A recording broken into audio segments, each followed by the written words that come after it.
mind you, folks, I picked the movie, which is you should by now know that whoever leads picks the movie. Not necessarily before the credits. That's don't pay that. That doesn't count. But where was I going? Turn it on again, don't know why we do it. Bad movies rolling, sticking right through it. Nate says it's great, Jason says you're high. Same damn fight, different ass night. We've seen worse, said it out loud. Still here, still watching somehow. Then one sneaks in, nobody planned. Didn't think we'd ever see 5 trees land. From straight stumps to the ones that hit. 5 trees landed, didn't expect it. No script, no fix, Just 2 bad takes. it's time for trees in space. Welcome back to Trees and Space Show, the show where we discuss films and rate them using our unique system of trees and stumps. Today, we're reviewing the 2026 rated R sci-fi action comedy Good Luck, Have Fun, Don't Die, starring Sam Rockwell, Juno Temple, and Haley Lou Richardson. I'm your host for this episode, Nate Hanks, and with me, as always, is a man I'd only recruit after the first 116 attempts failed, Jason Smith. How you doing, everyone? I like that. That's a good callback for the movie. I have one question about this movie that we can dive deeper into it once we get the explanation out on your racer. But what reality does it start in? Because that's my question. Where does it start? At what point? Because that's... Well, like, what? Huh? What's the reality? Because I'll ask it again later. Okay. I'm like, is it our, like, are you treating timelines as realities? Yes. I guess, or attempts as No, because when... let's just tell about what the movie's about first. Okay. I feel like we're about to get into it. Sure. Okay. I love that you don't want to have any foreplay. You want to jump right into this fantastic movie. This is the foreplay before the foreplay. This is the foreplay. No, this is like there's no tickling. You're like, let's just get into it. Like you're like. Well, I mean, hey, I thought Sam Rockwell was great. Okay. Hit the nipples a little bit. All right. This movie, according to Rotten Tomatoes, a man claiming to be from the future takes the patrons of an iconic Los Angeles diner hostage in search of an unlikely recruits in a quest to save the world. Yes, that's exactly what happened. So I said the reality part because at one point in time, they're showing them in the diner, and they're doing a backstory on people. But the first 2 people to do a backstory on was the couple. I'm assuming they're a couple. The teachers. They say a few days earlier, 2 days earlier. And 2 days earlier, all of a sudden, the spoilers, the children turn into zombies, basically, and chase them out. Okay, I understand this movie is about AI taking over the world and, living in a Matrix type system or whatever. But that's not happening now. That's not happening right in our reality right now. No, it happened then. In this reality in the movie. Well, no, it happened then, earlier today, in the movie. Yeah, but that's not really happening. I mean, if they're showing bad things are going to happen if we don't stop AI, but it's already happened in this movie before he even got there. Well, yeah, because he got there at the almost the exact moment, instead of going back 24 hours before the kid develops the thing, he goes back 4 hours. So then from the point of the 4 hours, they flash back probably about 5 hours earlier about the what happened to get those individuals to the diner at that point in that day. Right, but my point is the point of the movie, them trying to get to put a software update onto the AI is 4 hours later. The issue with AI already was happening 4 hours prior to that happening. Right. So that's my confusion. And it's because they had to get that software in at that exact moment. right? Yes. Okay. So now go on. Before it became sin, and before it started doing bad things, so it could have its parameters put in. Right. So what was happening 8 hours earlier when the kids were being, brain botted? Obviously, the parameters need to be put in before that moment. Well, no, it's the butterfly and the butterfly effect. It was the teacher, the male, staring at the phone, getting zoned in, and tapping the phone. Right. Yes, that's what happened. Right. So from when that point happened, it triggered the event that would ultimately cause the demise of the world, we'll say.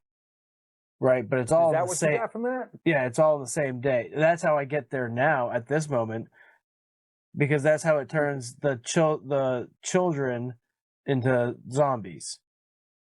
Right, because I get the whole fact that we're always looking at our phones and AI, and I loved his first beginning of his speech, talking to all the people in the audience. I mean, the audience in the cafeteria. I'm from the future, a future which is totally and completely fucked. And guess what? It's all your fault. Not specifically you 40 or so people, but everyone from your time. You're all equally complicit, and I'm here to set it right. There is an artificial intelligence coming in the not-so-distant future that shuts this whole human civilization thing down. But it can be stopped. Humanity can be saved. And this is where the revolution begins. I am not fucking wrong about this. I will try every single combination until I get it right. So I need to know right now who's joining me, who's ready to save the future. And I can see us, you and me, in a cafeteria, and a guy coming and do the exact same thing. But what happened to those people 4 hours earlier? There's no way in my brain that's happening in my reality right now. Or you know what I'm saying? It's like that's not happening. They took the real world and they changed it immediately. See, before he did anything. I liked that they went back and when you told me this movie was 2 hours, and mind you, folks, I picked the movie, which is, you should by now know that whoever leads picks the movie, not necessarily before the credits. Don't pay that. That doesn't count. But where was I going? You like the fact that they went back in time. Yeah. I didn't like that it was 2 hours, but I did like that they gave the backstory of each individual of the team. Oh, I love that too. So that way or the origin story of each character, to develop the why they're there at the diner, to be that team that happened to be that one team to make it to the end of this game. Yeah, well, I mean, they didn't give the backstory to everyone, just the ones that didn't. Who'd they miss? Well, they had the Uber driver, the Boy Scout leader. They had the girl that just wanted to eat the pie, and the guy that wanted to climb down the tree. I want to say, I do love when he goes, "Well, then why did I kill Bob for then, Susan?" Yes. Well, what the hell did I just kill Bob for? Maybe speak up a little faster next time, Susan. Exactly. That was great. So it was like there was two halves of this movie. The first half of this movie, when they were trying to get away, and he's doing the whole diner scene, loved everybody. I was like, this is a great movie. I didn't like them showing those two people in the past 4 hours earlier, because that took me out of the reality of what I was seeing. But it's an unrealistic movie. But I will tell you something. One of these things that was written that he said I loved, and it was, progress is only progress if it makes things better. Yes. And this movie was shitting all over the progress of AI, Facebook, internet connection, all that kind of stuff. And that one girl, the twist at the end, I saw that coming about halfway through. I didn't. The one with the bleeding nose? Yeah, I did not. Someone's allergic to, yeah. So, she can't be around the Wi-Fi because her nose bleeds. The one woman gave me like the best quote of how I felt emotionally in life. And that was, I just wanted pie. I just wanted pie. that made me think. So today, right? What would your last words be after, like, if you had the exact same situation as that woman, and you turn and look at me, and you just say, "I just wanted pie." Like, what would your phrase be? Like right now, the last thing you would think, like the first thing that comes to your mind. I fucking knew it. That guy sitting there like, I can. It'd be something like that. I'd be so mad.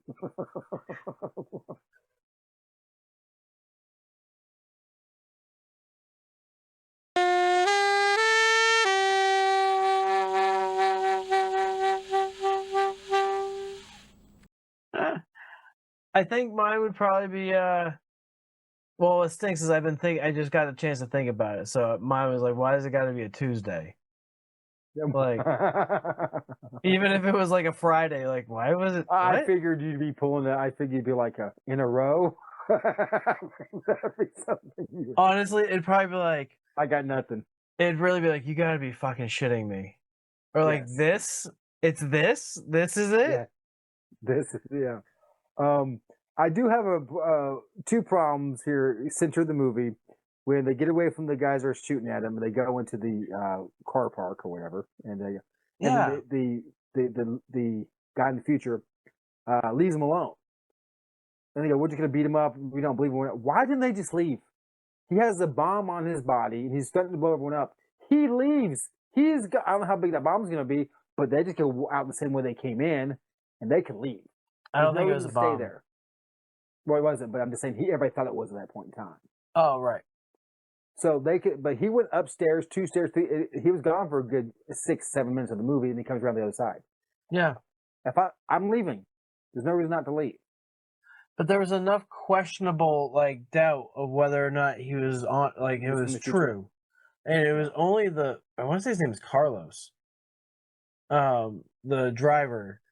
Like, he was really the only one the whole time that was really resisting back. You know, and then what really sold him was his little tricky trick of how much change was in his pocket. 47 cents. In left pocket. Yep, 47. And the other problem, go ahead. No, after you, please. I have one more problem with the movie, and these are just me nitpicking and stuff. Is okay, they find the homeless guy Gary on the roof, right? Yeah. Okay. But he said when they were on the roof of this building that I just talked about, and he just said he was never here before. So if he was never there before, he wouldn't have met Gary on the roof before because True. So that was a little mistaken. Unless they're saying that he went from building to the next building and ran into him, but he would have known that area, and that was just Maybe. that's just nitpicking. I also would have used the line of, "Hey, get Jerry, the guys in that car, they took your daughter." Because then that would have solved that. You would have had Jerry going after them, and you could have totally written off those two guys. Didn't he say that? Is that why he attacked him? No, he said invisible people. Yes. That was crazy. Oh, and I figured out the end of the movie, the little twist at the end, when the car falls into the dumpster and the guy from the future pushes the princess out the way. Yeah. I was like, that's when I figured something was up there. I was and also, does LA not recycle? Did you see how many plastic bottles were in that dumpster? Do they not recycle in LA? Because I'm pretty sure they did. Maybe it was a recycling dumpster. Maybe. You know what? You got me on that one, brother. You got me. And maybe it's not this reality. Because it's not this reality. But I'm telling you, being attacked by those kids would scare the shit out of me too. Gosh darn it. I was too busy paying attention to you and not remembering what I was gonna say. I'll keep talking. I do love the cigar light assist. That was That was fresh kiss. That was chef kiss. Kiss. I will tell you that my hyper fixation on this movie was the jammer guns for the cell phones. Like, that's another thing that tells me we're on this reality. Well, because as soon as I saw those two, like I'm like, oh yeah, of course, there's two of them. How convenient. But I was like, okay, well, those are important. Like, they're going to, like, there's a reason they're doing that. I knew they're going to call the zombie kids back at some point. Like, I knew that was a major plot device. And the only reason why I got that plot device thing was from a movie that we have previously watched, which I am currently drawing a blank on, but it actually had the plot device in it. That was the Naked Gun, the new one. Thank you. So yeah, because of the Naked Gun, I identified that plot device. But I think because I was so hooked on that, that movie did not end anywhere the way I thought it was going to. No, I will get to the end of the sec here, but I just want to say, I know you don't watch Harry Potter, but when you said princess in this movie, they call her the princess. Yeah. You do that. There's a music that plays underneath her. Her intro music, her music. That's Harry Potter changed like 2 notes. Same music. And I'm like, am I in a Harry Potter film? Because I feel like I'm in Harry Potter. I will tell you the end though, when he punches the little kid. Oh my god, that was so fucking funny. I said, look at the balls on the cat centaur. That thing had That was the weirdest looking creature I've ever seen in my life. Oh my, it was so fucking weird. Like,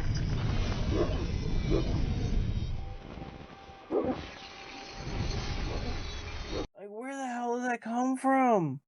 And you had to say cats and you had to say centaur, didn't you? The Ingrid convo with the kid was way too long. Like, that could have been way reduced. Princess. The princess's name was Ingrid.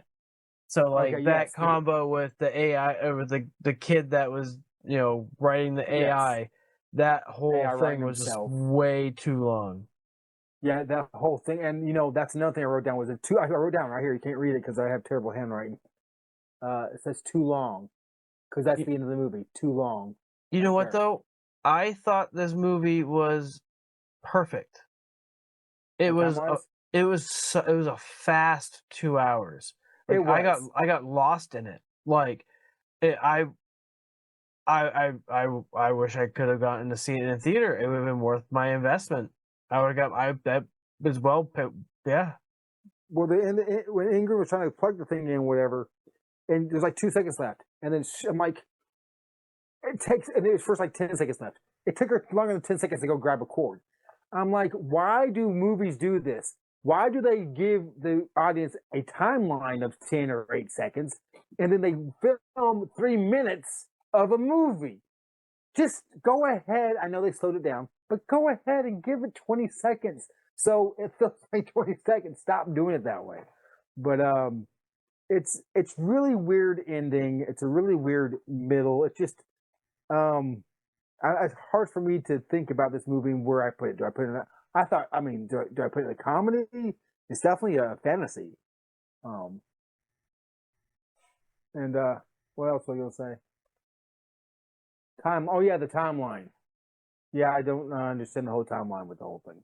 So, which timeline are we in? I guess that's my first question. Because it's definitely like a weird world type of deal, because I feel like you keep saying timeline and you're confusing me because I don't understand, and you keep trying to explain it to me. And maybe you folks at home can help explain Jason to Nate. Yes, and help please. Nate understand, explain it. Or at least help Nate explain it to Jason to why his feels the way he does. But I could try it one last time. No, but what I think I might do is just have us push on in the conversation and see what some other people think. So let's go ahead and get into some reviews from other people from Rotten Tomatoes. It's just a matter of opinion. The first review is from Steve S., which is a 4-star review. A wild ride where Idiocracy meets Terminator, and I'm here for it. I agree. We were discussing off camera how Terminator's reality and stuff and Idiocracy. I don't know, because I don't think they're idiots because they like to use their phone and use AI. That's not a idiotic thing, but fair enough. It's just that, so much screen time in theory with AI could reprogram human brains enough that we could be zombified. The next review comes from Justin D with 5 stars. Black Mirror meets Twilight Zone and has a fling with the dark side. It kept my attention and kept me guessing. Sam Rockwell is amazing yet again. 100%. Sam Rockwell was amazing. I've never seen Black Mirror, any of the episodes. I haven't seen Twilight Zone in a long time. And the dark side, like the Star Wars movie? That's what I thought too. We neglected that Juno Temple was in this, who, for those that don't know and are unrelated, but she was in Ted Lasso. She was Rory's girlfriend. Yes, I knew she looked familiar. And Haley Lou Richardson has been in a lot of stuff recently. That's the princess, right? Yeah. Ingrid. The last review for this episode is from Northern L, 4 stars, as well as I believe the first, maybe. Exciting, delightful, and fun, with an original twist around every corner. While completely absurd, you'll be on the edge of your seat the entire time. I agree. I think this young lady is right on. I mean, she probably just read it off of, AI app somewhere, but Yeah, you never know. And with that, it's time for Jason and I to give our final review and rating of Good Luck, Have Fun, and Don't Die.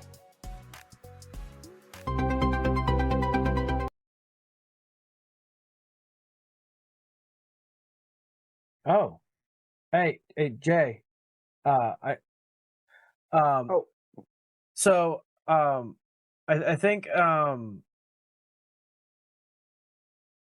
I really love this movie, Jason. I found it to be fantastic. I was lost in it. It was fantastic. It was amazing. I did have some issues with the way they ended the movie.